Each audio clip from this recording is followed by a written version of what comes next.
There are many Jewish traditions that are culturally ingrained, but many people are often unaware of the reasons behind these practices. One such tradition is the placement of stones on a Jewish grave. Why do Jews do this?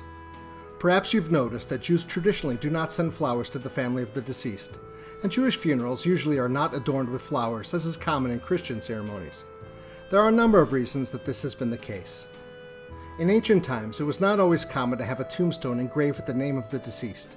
If there was such a stone, it was often small and difficult to read. Families would approach the grave and simply place stones on the burial site. In fact, many of the oldest graves in such ancient Jewish cemeteries, such as Tzfat in Israel, are noted for being composed of piles of stones with a very small, sometimes illegible grave marker. Nonetheless, because of these visitation stones, it is evident where people have been buried.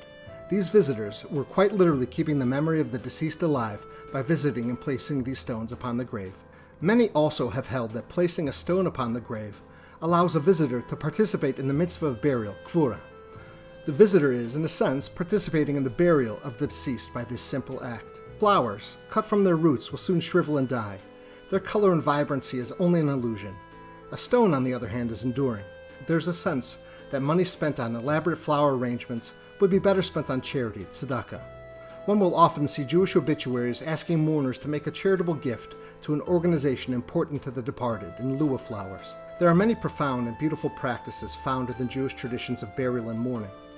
The modest placement of a stone on a grave is one such practice. It has been preserved by Jews for millennia. We are also comforted by the idea that we are only the most recent ring in the chain of Jewish tradition, Masorah. It has bound the Jewish people together across generations.